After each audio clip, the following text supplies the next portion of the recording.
In Channel 4's Sunday drama series, Country Matters, the watercress girl. I told you so, watercress. We do? In a relationship that quickly changes from business to pleasure. Did you see her hand? Poor thing.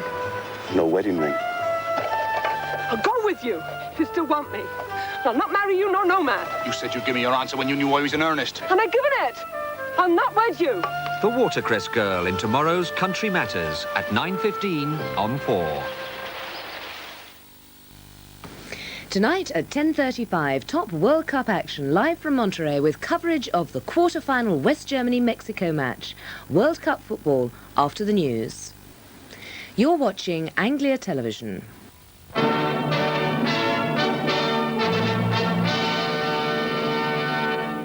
Now the latest news from ITN, and it's 21.5 minutes past 10.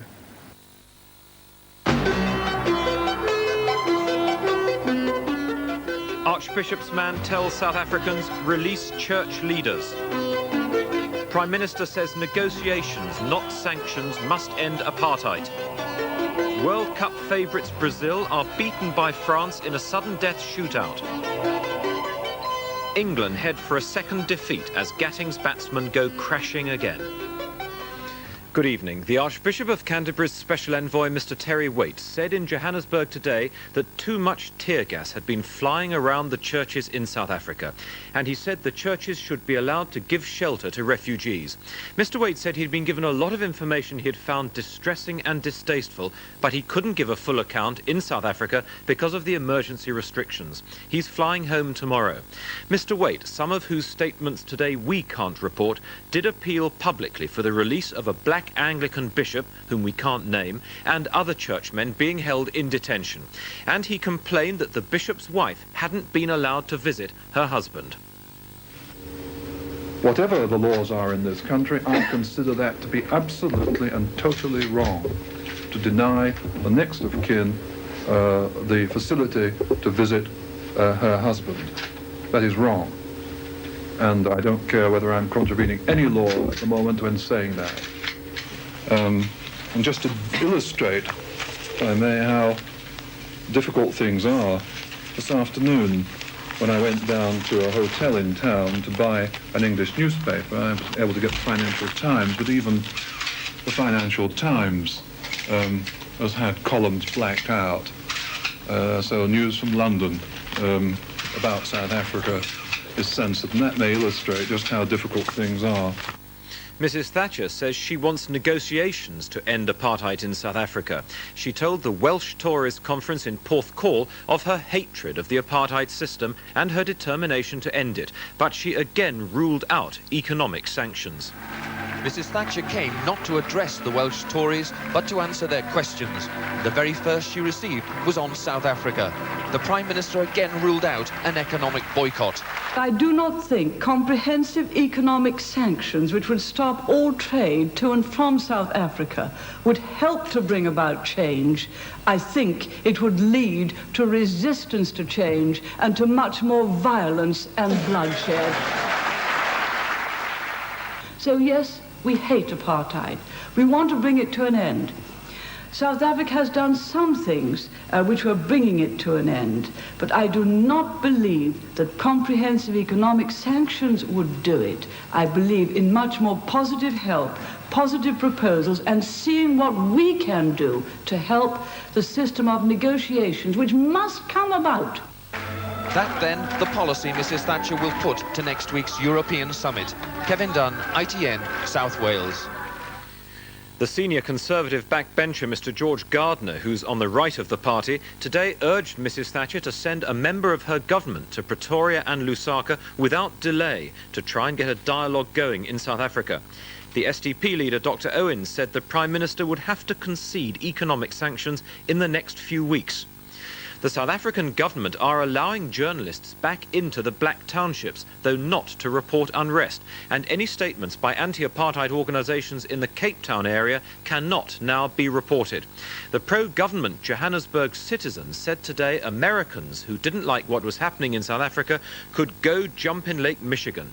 The paper said South Africa will change in its own way. Relatives of the 3 Britons killed in last night's Spanish coach crash are being flown to Spain. The victims were a Mr. and Mrs. Davis from North London and a Mr. Wood from Oxfordshire. 7 of the other 17 passengers, all British, are tonight still in hospital. Their coach from Girona to the resort of Salou hit a lorry on a motorway hard shoulder at Tarragona. In a police pound outside Tarragona, the shattered remains of the coach in which 3 British holidaymakers died. It ploughed into the back of a truck parked here on the hard shoulder of the A7 autoroute near Tarragona at about 11 o'clock last night. The truck driver was changing a punctured wheel in the darkness with police help. He was properly parked with warning triangles displayed. The near side of the coach was crushed on impact. Those in front seats didn't stand a chance. Tachometer discs have already been removed from the driver's cab for examination. For today's Spanish newspapers quote police saying the coach driver had spent 19 hours at the wheel with only 1.5 hour break. The coach company deny that. Their figures are up to 8.5 hours driving by 33-year-old Estefan Garcia. He appeared before an investigating magistrate this morning with his tachograph discs. A police report is now expected. But the dispute over driver hours was lost on victims of the crash.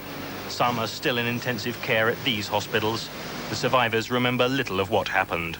But I don't actually remember the collision itself. And,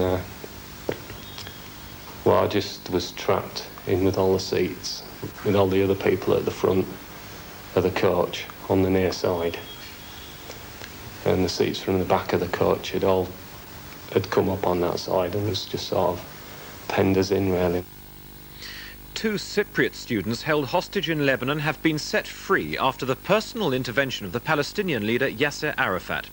Their release follows that of the 2 French television newsmen last night. Philippe Rochaud and Georges Hansen arrived home in Paris this evening. There was no ceremony. Philippe Rochaud and Georges Hansen arrived at Orly Airport and fell straight into the arms of their families. Also at Orly to greet them, French Prime Minister Jacques Chirac. This is something of a political coup for Monsieur Chirac. He has spent the past 3 months in secret negotiations, largely with Syria, to help improve relations with Iran and get the French hostages released. This morning he publicly thanked those countries for their help. Inside the terminal, more than 200 fellow journalists were waiting. And then Georges Hansen spotted his father. Both men were reluctant to speak. Sensitive negotiations are still going on behalf of the other hostages. But Philippe Rochaud had this to say. I feel good. We have been well treated. I'm very glad to be back home. And I hope the other hostages will be back home soon. I have no news about the other group of French. But that's all I can say. Okay? How were you treated? No, we have been treated well. Thank you. Bye-bye. 21 foreigners are still missing in Lebanon, 2 of whom are British. Television cameraman John McCarthy was kidnapped in April, and journalist Alec Collett has been missing since March last year. Some reports suggest that Alec Collett is dead, but there is still no firm news of either of them. Joan Thurkettle, ITN, Orly. Argentina has been accused of bribing its way to the final of the 1978 World Cup, only hours before facing England in this year's quarter-final. Tomorrow's Sunday Times says Argentina's military junta used grain and cash to persuade the Peru government that its team should lose a key match, with some players also getting bribes. They say their information comes from a former civil servant in Argentina and 2 soccer officials. Argentina, the 1978 hosts, needed to beat Peru by at least 4 goals to get into the final. They won 6-0.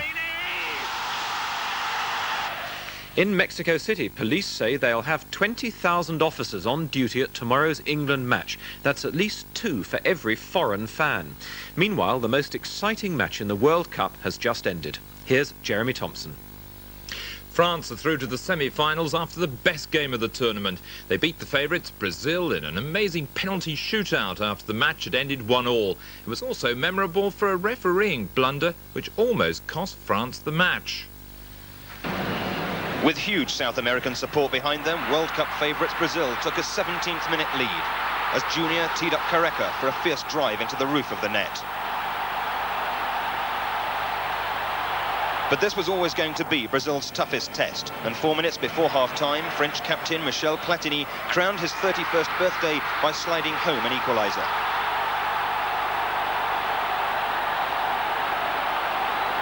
From then on, it became a tale of two goalkeepers. The first to make a name for himself, France's Joel Batz, who brilliantly stopped a penalty by Zico, who until this incident was Brazil's glamour boy.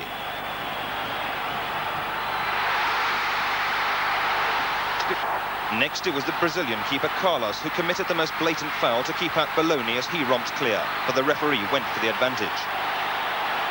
When extra time failed to produce a result, it became a nail-biting penalty shootout, and Batz became an instant national hero as he pulled off another miraculous save, this time from Socrates. Carlos was unlucky 4 shots later as Bologna miscued and hit the post, only to see the ball rebound into the net off the keeper. Platini almost ruined his birthday by blasting the ball wildly over the bar minutes later. But when Fernandes stepped up calmly to take the last of 10 spot kicks, it was decided, 5-4 with penalties. And France, the European champions, move on to the semi-finals as Brazil, who began the tournament as favourites, prepare to go home in the saddest of fashions. Terry Lloyd, ITN, Mexico. England striker Gary Lineker is fit and will be playing in tomorrow's clash with Argentina. But it's still not been decided if Peter Reid will also be playing. Round the post, go on, there and back. Ever since it became clear England would be meeting Argentina, the world's press has descended on England's training sessions. The reaction of the manager, not known for his love of the media, was predictable. Hey, go on. One notable absentee from the training session was goal-scoring hero Gary Lineker, back at the hotel nursing a groin injury. But England's sharpshooter is confident he'll be fit to face Argentina on Sunday. The other injury doubt, Peter Reid, has been celebrating his 30th birthday. The cake a surprise from the other players. He says the present he now wants is a successful fitness test and England through to the semi-finals. Paul Davis, ITN, Mexico City. However, England's cricketers face their 7th defeat in a row after another disastrous day in the second Cornhill Test at Headingley. Dilip Vengsarkar made an Indian victory almost certain with his 2nd century of the series. England, needing 408 to win, finished the day on 90 for 6. The Indians held the initiative all day. Vengsarkar, the main contributor to their match-winning total with another majestic century. His excellent form gave Kapil Dev the freedom to punish the English bowling severely. Another man at the receiving end of a different kind of punishment, Ian Botham could only share his colleagues' frustration. He watched Vengsarkar make his 2nd unbeaten century in successive tests and his 5th against England. As the Indian supporters celebrated the lead of 407, their players gave them even more to cheer. Kapil Dev removing Gooch after he'd made only 5. England lost slack to a rash stroke and Gavaskar put it in his pocket. Alan Lamb was given out to a dubious catch off Binney but walked nevertheless. Smith was beginning to look comfortable when More took his 2nd catch of the innings. And More and Maninder combined to take 2 more. Athi for 8 and then Lever unable to survive the very next ball. Seldom can an English team have been as demoralised as they are tonight. Ian Edwards, ITN Sport, Headingley. There were more Indian celebrations down in Bristol, where tennis and sometime film star Vijay Amritraj won his first Grand Prix title in 2 years, beating Frenchman Henri Lecomte. While more predictably, Martina Navratilova won the traditional Wimbledon warm-up tournament at Eastbourne for the 5th successive year. It's the news from us tonight. Good night.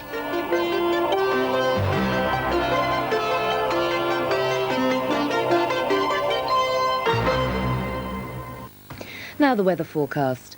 Tonight will be mainly cloudy, but the cloud will again show some breaks tomorrow morning, and inland there'll be good sunny periods by midday. Temperatures will range between 9 degrees Celsius overnight and 20 degrees in the sunnier areas tomorrow. The northeasterly wind will continue to be moderate to fresh, but it will slowly back southeasterly and decrease a little later tomorrow. The further outlook, thundery outbreaks of rain are expected to spread slowly from the south during Sunday night and Monday morning. And that's the weather.